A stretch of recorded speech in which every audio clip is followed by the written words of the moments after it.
in the car, and she goes, are you guys in Aerosmith? And she's probably 16, 17, sure. Watching MTV. Yeah. And they're going, yeah, man, we're in Aerosmith. Yeah. And the next thing I know, there's like 5. She goes, hey, Aerosmith's out here in a car. And there's like this window this big with 5 heads looking, hey, how you doing? Yeah, so I met this guy. Yeah, so I met this guy. And he's got some friends who are very, let's say, interesting. He's got some friends who are very interesting. You should totally listen to this. Master guitar and mandolin luthier Jim Triggs has created musical masterpieces for such famous clients as Johnny Cash, Jimmy Buffett, Alan Jackson, Aerosmith, Vince Gill, Emmy Lou Harris, and many more. Jim is kind enough to join us today from the Olathe, Kansas craft brewery Tall Trellis to share some of his background and his stories of working with some of these big-time famous musicians. So welcome, Jim. Hey there, Harry. Before we get started into some of these cool stories about your life and times with the musical icons, let's get a sense of kind of where you came from. Did you come from an artistic family? No, actually, my dad, he used to sing in barbershop quartets and played very little ukulele. So that's kind of my music background, but that was enough to, I don't know why, at an early age, he taught me how to sing different layers of singing. Harmonies? Yeah. So I didn't pick up an instrument probably till I was 6th, 7th grade, which would have been a guitar. Mm-hmm. So, but the singing was what I was all about early on. And he always watched like TV shows like the Johnny Cash show, Glenn Campbell. Back in the 60s, all these shows were on, and I used to watch them too, and I just loved it, so that I just love music, so that's kind of how it started. Nice. Did you do some singing as well? In church, in church those days, and then in 6th or 7th grade, that's kind of when Jesus Christ Superstar came out, the guitar masses and all that stuff. Mm-hmm. So they got us a guitar, I was probably 13, 14, got a guitar for Christmas, learned how to play 3 chords. Mm-hmm. So that's kind of how that started. But then I started watching shows like Hee Haw in the late 60s that had banjos and mandolins and fiddles and stuff. And I thought that was awesome. That's kind of where I wanted to be. You quote unquote tuned into it, yeah. That's it. And I wanted a banjo. I don't know why, I wanted a banjo. But, and I didn't get one until I was junior in high school. And I was making 60 cents an hour at a grocery store, and I ended up buying a banjo from Jenkins music store in Topeka. They used to have them kind of regionally around here in KC. And, so I bought a $60 banjo as a piece of junk, but that's how I got started playing banjo. How did you get started in making them? Well, I played the banjo, and then after a few months, I thought I want to play the mandolin. I already played guitar, now banjo. A lot of bluegrass guys played a lot of different instruments. So I thought I want a mandolin. So I bought a harmony mandolin for $60 at Jenkins Music, and it fell apart about 8 months later. It was a piece of junk. So then I thought, I need a good mandolin.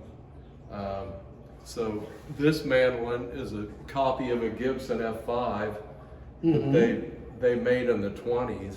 Wow. And so I thought, that's what I want, but Gibson back then wanted $2,500 for a mandolin like what that. Year? In the 70s. In the 70s. $2,500. Wow. And I was making 60, 80 cents an hour in a grocery store, and I thought, no way. So I thought, I'm gonna make one. So that's how it got started. So I bought a book. Roger Semenoff kind of wrote a book about how to make a mandolin.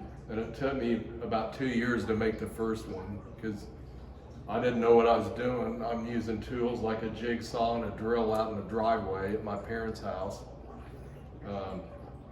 So I made that first one, and I made it. A friend of mine he ordered one a couple weeks later, and I thought, oh, okay, so I'll make his and another one.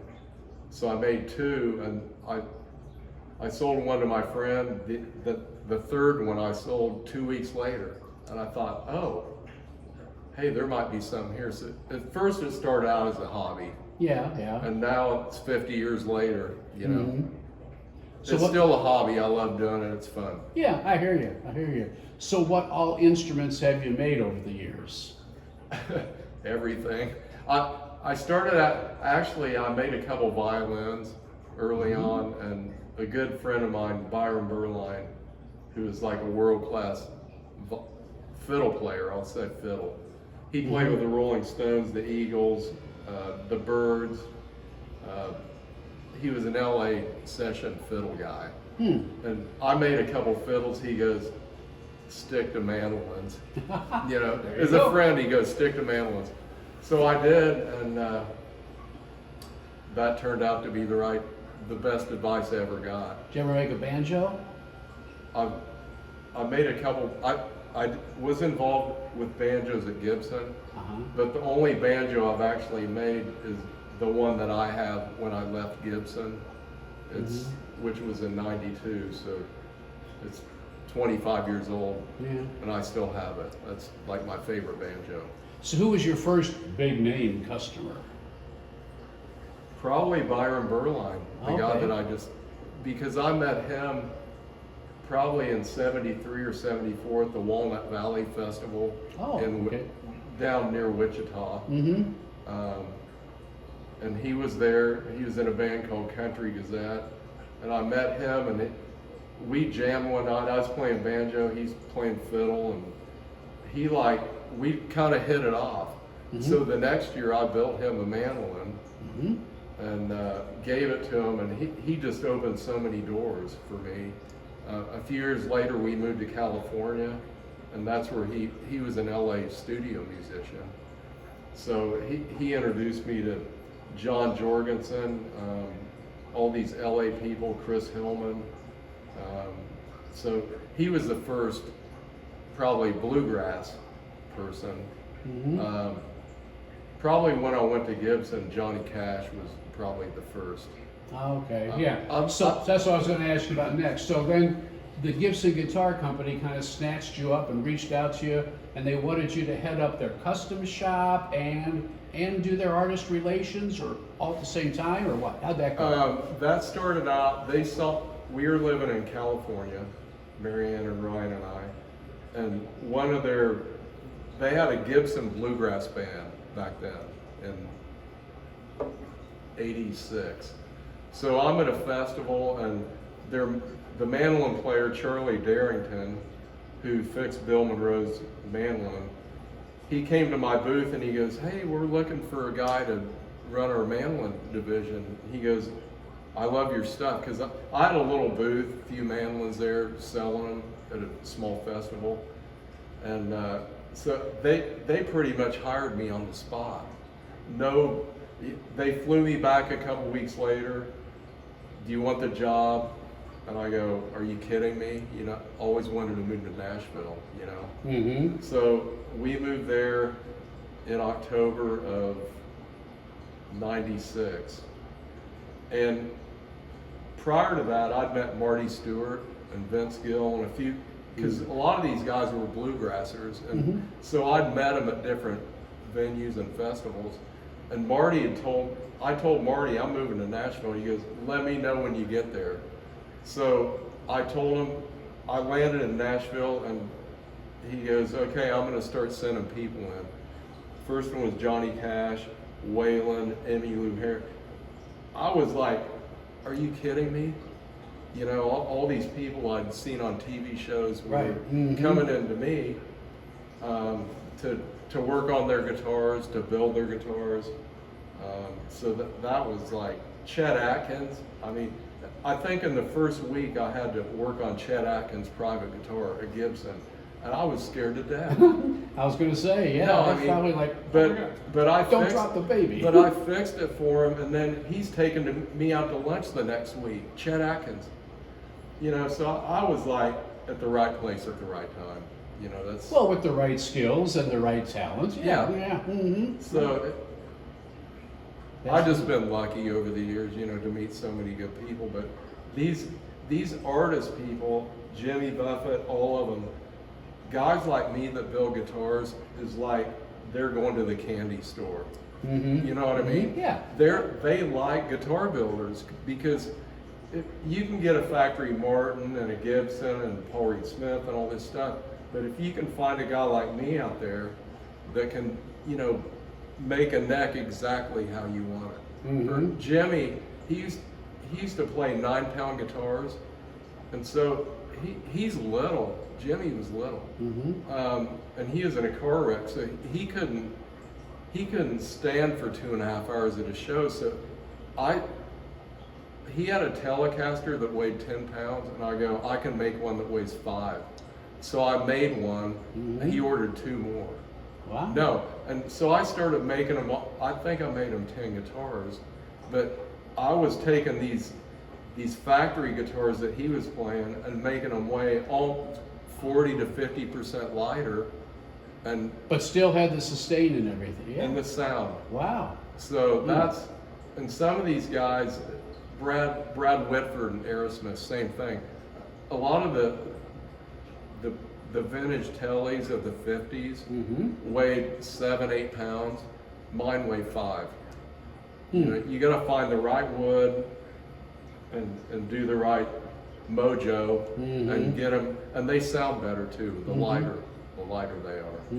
So that's one thing I was going to ask you about. Is that the Land Shark guitar you were talking about, or is that a different one you made for Jimmy Buffett? The Land Shark. No. The first 2 guitars I made Jimmy looked just like a regular Telecaster. Okay. They're mahogany. I made the first time I met him, I was scared to death because his band came out to my house in Lawrence on a Friday. Jimmy was playing a KC at the, what was it, 15 years ago. Oh, Sandstone? Or No, no. downtown. Downtown. Whatever Sprint Center. Oh, okay, Sprint okay, Center. okay. Okay, so he sent his band out on a recon mission to come to my house and look at my guitars. So I went to lunch with Mac McAnally and Peter Mayer, and I had like 30 of my guitars sitting there, and they picked out that 6 or 8 that Jimmy might like. So Ryan and I go down there to the Sprint Center, and they set us up in a pretty good sized room, and it was like a Triggs music store. And so before that, we're out there in the breezeway, and Jimmy's at a table chewing people's asses, F this, F that. Like he's having a meeting, like at 4:30 before the show, with 8 or 10 people chewing, and I'm thinking, oh no, you know. But so all of a sudden, an hour later, he walks in the room, hey Jim, how you doing? And he starts playing my guitars, and the whole band was there. He brought the whole band in. And he goes, can I play that one tonight? And I go, yeah. So he took this telly out. His guitar tech wasn't happy because he had to, like, you know, here's a guitar that he's never used before on stage. So he got it all right. And Jimmy used it probably out of 24 songs, 15 of them. So Marianne and I are driving back to Lawrence after that show, and about halfway back to Lawrence, I get a call from him. He's on a plane on the way to Chicago and goes, I want another one. So that's how that relationship started, and then I ended up. The Land Shark was my idea. Oh yeah? I just thought, oh, that'd be cool to do that. So I did 3 of them. Jimmy got one, Mac and Peter each got one, and but I also did a Margaritaville one and several other guitars I did for him. But the Land Shark, I just thought that's a cool idea. I'm going to do it. Yeah. It's all hand painted. Oh, that's all hand. That wasn't a decal. It's hand painted. No, Wow. no, it's all those pictures on my website. You see that? It's all hand painted. Yeah, there's some great stories on Jim's websites, triggsguitars.com and triggsmandolins.com, and I'll put a few links in the description below. But that's wonderful. One of the things I wanted to ask you about is you were telling me the story because all these big names and stuff like that, and you said one time you were going out to lunch with you were on a limo ride with Aerosmith, and you stopped by for some fast food. Okay. Share that with the audience. Well, the Aerosmith guys, I first met when I was working at Gibson, because those guys were kind of in limbo. Okay, they were huge in the late 60s, early 70s, and then they kind of broke up for a while. Joe went on they all kind of went on their separate different ways. And then, like in 1984, 85, Run DMC, the rap group, did Walk This Way. On MTV was huge back then, and I can see it. But MTV did Walk This Way, and the rappers are doing it, and then all of a sudden, Joe Perry and Steven Tyler break through this wall. I'm sure you can still see this video. Have you seen it? No. It's awesome. No, but that one, they hadn't been around for several years, and that one video got them huge again. Wow. So when I went to Gibson, they were a big band again, and so Gibson got behind them because those guys always played Les Paul guitars. So I first met them in the Gibson Custom Shop, and we used to go. I've seen them in London. I mean, I got stories about these guys, but if they ever came through Nashville or that area, I was the artist relations guy that, hey Jim, take these guys out to lunch. Hey Jim, they're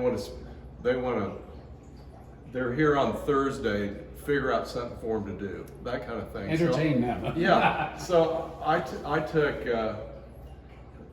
Joe one time on Gibson used to get an Italian restaurant and close the whole place down and just hire it, just pay them thousands of dollars just to have 4 guys from Aerosmith eat there. I got stories about that, but the one you're talking about was the funniest, because I rented a black town car, because Tom and Brad wanted to go golfing. And I thought, okay, I'll take these guys golfing. So we're on the way I belong to a little country club called Ravenwood. It's a redneck country club, This is in Nashville. This is in Nashville, Okay, but I would call it a redneck country club. You can read into that. So we're on the way there. These guys are in the back seat, and this is when all their videos are on MTV. They just done that album Pump. So we're on the way to the golf. Hey, we're hungry. Okay, where do you guys want to eat? We see a McDonald's. Just go into that McDonald's. We'll eat McDonald's. So we go through the McDonald's. We order stuff. We get up to the window, and I'm driving, and this girl, she goes, "Hey, your bill is so and so," and she's like looking in the car, and she goes, are you guys in Aerosmith? And she's probably 16, 17, Sure. Watching MTV. Yeah. And they're going, "Yeah, man, we're in Aerosmith." Yeah. And the next thing I know, there's like 5. She goes, "Hey, Aerosmith's out here in a car," and there's like this window this big with 5 heads looking. Hey, how you doing? And they're going, "Yeah, how's it?" They've seen it before, But we got to the golf course. These guys weren't golfers. We went to the first tee, and these guys have long hair, ponytails. They're wearing like plaid shorts and a t-shirt and sandals. Yeah, and all the guys at this course are like back then I was probably 35, 34, 33. These guys are all 60-ish, you know, my age now. And they're swinging at a ball, and instead of it going that way, it goes straight up, straight back down. And they're going, you know, it didn't go well on the golf course. These guys weren't golfers. And Tom, They're probably still telling that story to this day. I don't know if they remember it, but Tom, he goes, I'm more of a tennis player. And I thought, yeah, right. So I have good memories with those guys. And because I used to listen to them in high school on the jukebox at Hayden High School in Topeka, Aerosmith, you know. So to meet those guys, but again, I was the kid in the they were the kid in the candy store. You know, they like guitar builders, and that's what I was. So Yeah. Who was the first in that group to get a guitar? After when I left Gibson, it was Brad. My boss at Gibson and Artist Relations left. I left in March of '92.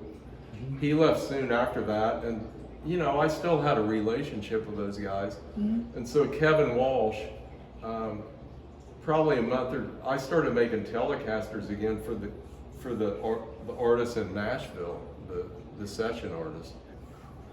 Okay, so the first guitar I made for the Aerosmith guys was for Brad, and it was a Telecaster that weighed around 5 pounds. And my former boss at Gibson was really good friends with him and used to jam with Aerosmith. He's from Connecticut, so kind of in the same region. So he talked, Brad goes, yeah, have him make one. So I made one, and he used it for 2 world tours.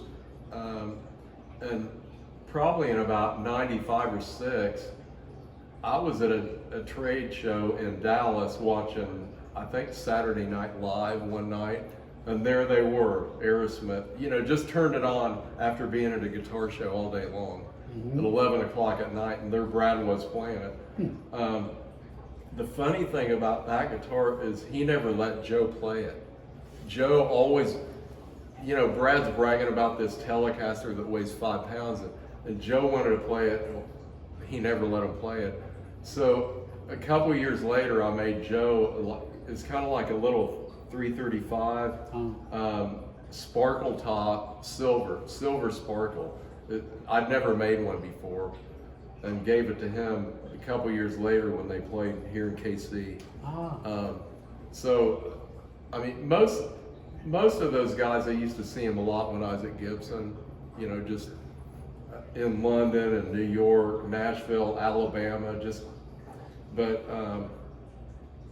I saw him sparingly after that, but I still kept in contact. And Brad is still on social media. Sometimes you'll see him playing his Triggs. He still talks about it, yeah. He lives he's got a place in Vegas and Nashville, I think, Brad. But they're done, Aerosmith's done as far as a band. So I especially love, of these people, I'm especially a big fan of Jimmy Buffett, of course, and Vince Gill. Do you yourself have kind of a favorite? Of artists? Yeah, somebody that you liked musically and you could go have a beer with? Probably my favorite is Marty Stewart. I spent the most time with him. He was almost, when I was at Gibson, he was almost working for me, bringing people in. You know, like I said, Rodney Crowell, Waylon, the Cash thing. He was married to Johnny's daughter, Cindy Cash. Early on, they got a divorce. But when I first moved to Nashville, he goes, hey, who's gonna cut your hair? And I go, well, I don't know, I just moved here. He goes, well, Cindy cuts hair. So I used to go down, Cindy Cash, Johnny's daughter, used to cut hair in Johnny's office. Johnny had an office downtown on Music Row. He never went there. What's Johnny gonna do in an office? But Cindy was cutting hair for friends and family. So for probably the first year in Nashville, she cut my hair. You know, just kind of are you kidding? You know, but Rodney Crowell was Johnny's son-in-law. And Johnny, he was married to Rosanna Cash. They got a divorce, but Johnny never divorced his son-in-laws. They were always part of the family. So, yeah, so, I mean, Marty, for any time I was in Nashville, he was guiding me toward, like Steve Earle. When Steve Earle first came out, Marty, he called me up, he used to call me Triggs. Triggs, this new guy, you guys need to sign him at Gibson. He's gonna be great. I go, I'd never heard of him. I go, Marty, are you sure? He goes, yeah, they're gonna put a lot of money behind him. So we gave Steve a guitar, and he probably bought 10 guitars after that. And he was big there for a while, you know, Steve Earle. Oh yeah, still is. And he was at Woodland Studios one time, and I took him a guitar, and I walked in there. He had 70 Gibson guitars lined up like soldiers. Wow. 70. I swear to God, basses, acoustics, electrics. And I go, that's all he used was Gibsons. And then, God bless him, he got into drugs, lost it all. It's public knowledge. That's the only reason I'll say that. But I used to see him all the time, Steve Earle. Yeah. You know, but. What about your creations? Do you have a favorite guitar? Do you have a favorite mandolin? What are some of your favorite instruments that you've made? I'd say that Landshark guitar is pretty cool. Yeah. You know, I made so many different. I'm like a one-man custom shop, and that's one thing I learned at Gibson. Is most builders, they'll make one thing, like they'll be really good at mandolins, or really good at like acoustic flat top guitars, or really good at arch top guitars. I can make all that. You know, I learned when I went to Gibson, I learned how to make electrics, acoustics. I already made mandolins. So the ADD in me, I just, you know, I want to make everything. I play 8 different instruments. You know, I just try to, everything I do, it's like I try to really do it the best I can. And so that's one reason I made a lot of instruments for all different kinds of people, like Steve Miller. Yeah. Steve Miller, I made him 14 or 15 guitars, and every one was, you know, I didn't make him any mandolins, but bass, acoustic, electrics, Telecasters, Les Paul 335, you know, so I just, over the years, that's one reason artists kind of came to me, because they knew I could do, if they ordered something from me, they knew it was going to be right on, you know, and ready to play right out of the gate. There you go. So for those of us who are fortunate enough to live in the Kansas City area and Lawrence area, Jim plays several times a year with his son Ryan right here at the Tall Trellis Brewery in Olathe, Kansas. They're called the Kaw Valley Hop Pickers. And so watch their Facebook page and see when they are playing. How long have you guys been together now? Not your son, but I mean the Kaw Valley Hop Pickers. Well, okay, we probably started around 2010 as a country band. The same 5 guys play. Ryan, his band's called Ryan Triggs and the Rivet Busters. But truly, Ryan, all this music stuff I've done my whole life, I never pushed it on him. And he's met so many of these artists I'm talking about, and I never once took a picture. It's stupid. Just because I just, part of my job was to be there for the artist, so I didn't want to, hey, will you take my picture? I never did that. Yeah, that's But right. he's been around Bill Monroe, Doc Watson, Vince, all those people. Jimmy, we have pictures. The reason I have pictures with Jimmy is because he wanted to take pictures with us. You know, and some of the artists, that's what they wanted, and I never asked, you know, but it's cool if they ask that, you know, but it's because they want it. But I never pushed music on Ryan, and then one time I went in his room, like when he's in high school, and he had one of my guitars and all the, you know, papers all over the place. I go, "What are you doing?" And he goes, "Well, I'm writing songs." And I never pushed it on him, you know. So he started when he was 17 or 18, and he learned from a couple of his friends, I think, in high school. But that band, when he was, I'm trying to think how old he was. See, probably around 30, he goes, "Dad, I want to start a band, a country band."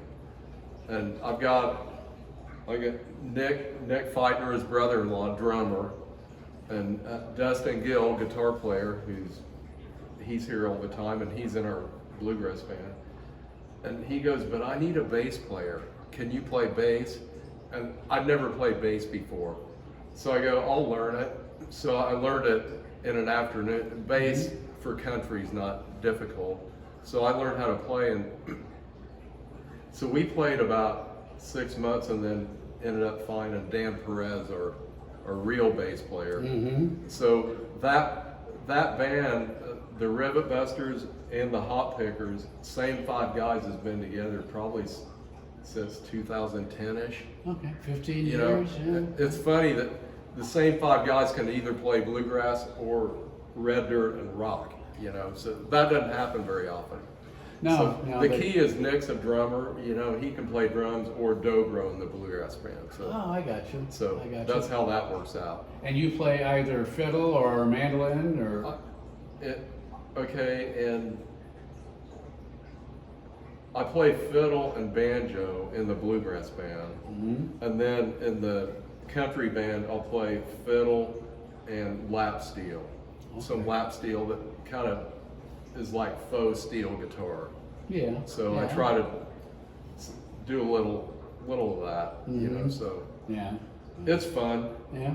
It's fun. So you still have your hand, do you still build things? Do you still build guitars? Do you build mandolins?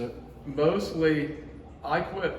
I've been doing this almost 50 years, and I work here at this brewery. My wife Marianne and I work here 15 or 20 hours a week, so I don't do much in the shop anymore. Maybe some weeks 8 hours, some weeks 15, some weeks could be 5, just like whatever I feel like.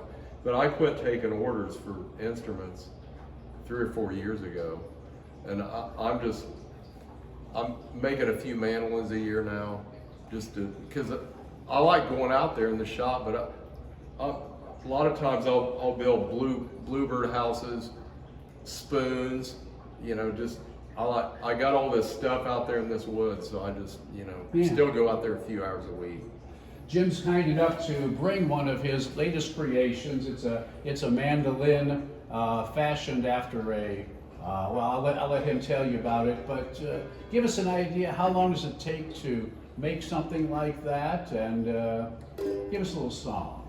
This is a copy of a 1923 Gibson mandolin F5, designed by Lloyd Lohr. It's pretty close to a copy, except for my name up here. Yeah, I love that. That's very cool. Yeah. So everything else, this is different, and this is different, but Cosmetics are different, but the shape and everything else is pretty much Gibson design.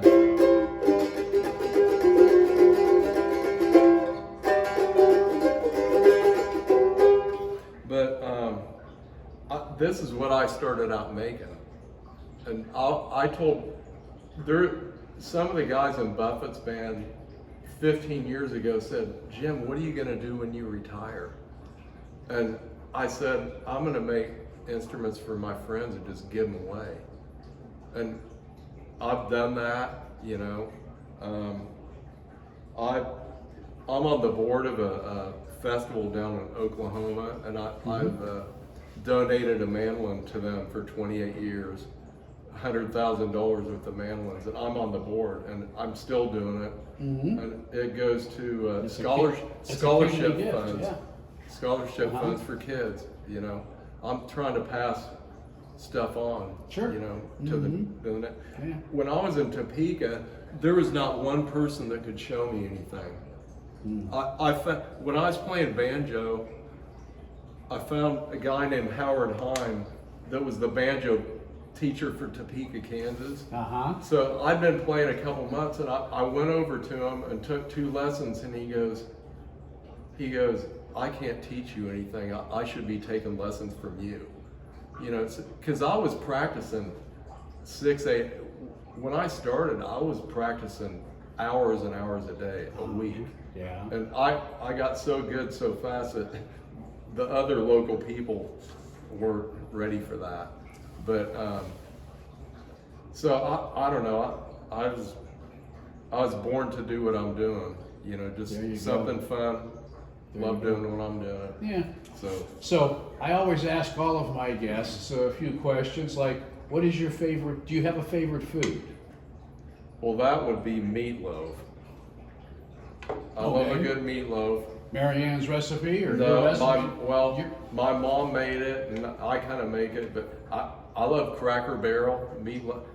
I've never had a bad meatloaf, so Okay. so it's just, you know. But Cracker Barrel, if you want to know, the key to Cracker Barrel is they use their old biscuits, not bread. They use their old biscuits, and it makes it real flaky. So, and Mary Ann got on. I've always liked their meatloaf, so she got online and Googled Cracker Barrel meatloaf. Yeah. So, biscuits. So we tried it. It's awesome. Oh, wow. So- That's interesting. Yep. See, I always learn something new from these guys Well- every time we talk. A lot of people don't like meatloaf, but that's my favorite. Well, as long as I kind of sort of know what goes into it. Well, meatloaf, I mean, it's usually bread or oatmeal and, you know, always eggs, but Yeah. So everybody has a little different perspective on foods. What about movies? Do you have a favorite movie or? probably The Great Escape. Oh, okay. You know, that, Yeah. I don't know, that's the one that my dad was raised in the Depression. A bunch of his brothers were in World War II. So he used to watch all the Western movies, the cowboy movies, the war movies, you know, so we used to watch Rat Patrol and Combat and all that stuff, but The Great Escape, I just thought that was, Yeah. because it's a true story. I mean, Yeah. that really happened, you know, maybe not exact, but Well, no, that's the one. Hollywood has to dress it up a little bit. Yeah. Yeah. Or a good submarine movie. Yeah. Submarine Hunt for movies. Red October or Oh, something yeah. like that. Yeah. Yeah. Got- John Clancy. Yeah. I've got all those. I got those DVD. All right. So if you could meet a 10-year-old you, what would you tell him? Oh God, I gotta think about that. Be yourself. You know, I just think I was a kid, ADD. I had problems with English and math. You know, everybody's trying to guide you this way, but I was an artist. You know, from when I was in second grade, I remember, you know, they tell you to, in our class, draw a tree or whatever. So most people draw a stick and a circle for a tree. You know, Yeah. that's what they say. Uh-huh. I was drawing a tree with branches and leaves, and I remember they were bringing teachers in going, look at what this kid's doing. I've never seen that before. But I was an artist from early on, so I knew you know, building guitars is art. Yeah. I paint watercolors. I've got 80 of them at home that nobody's ever seen before. So I'm an artist at heart. Yeah. You know, How many hours do you have? How many hours did it take you to make that guy? I would guess 150, maybe 130 to 150. Just wet. When you put the finish on and wet sanding, which is you're using black paper and some water, is 10 hours. Just that, just on the finish part. And how many coats of finish are on there? There's 6 coats of lacquer, but this fingerboard, just the frets, the dots, and binding. Yeah. That's probably 6 hours. No, It is indeed a work of the art. reason. Yeah. One reason I make that's the hardest thing I make. A Telecaster's easy, no bind. You know, all the other stuff, the arch top, that's the hardest thing I make. And someday and people still tell me your quality hasn't gone down. So someday when somebody says your quality's not as good, I'm done. Because when you have your name up here, there's no hiding. with Google and the internet now, you don't want any bad press. So I'll still do it a few more years. I love working here at the tap room. You know, it's fun to help. Ryan worked for me 20 years. I want to work for him 20 years. You know, so we'll see how that goes. There you go. There you go. Well, I want to thank you for your time with us today. I've been doing all the question asking. Do you have any questions of me? What's your favorite food? Throwing it right back at me, huh? Well, Oh, hey, wow. you asked. Yeah, I know. What's your favorite Eagles song? Because I know you like the Eagles. Oh, There's so many good ones. Yeah, I'd probably have to be Hotel California. That's the one people. Mhm. I like Take It Easy. You know, that's the first one. I remember, I think it was a sophomore in high school, and that song came out, and it's just like summertime. Yeah. You know, just like yeehaw. And I was a pup. In the convertible with your hair. I was in high Mhm. school, you know, and I thought that was great. And I thought, who are these guys? Well, thank you again, Jim. You are a multi-talented artist, and I know your work is highly appreciated by many, many of the other artists. So, once again, there are some great stories on Jim's websites and pictures. Again, it's Triggs Guitars, plural.com, and Triggs Mandolins.com. So, and I'll post those in the comments below. So, we want to thank Jim again, and come on out if you are fortunate enough to live in the Kansas City, Lawrence area.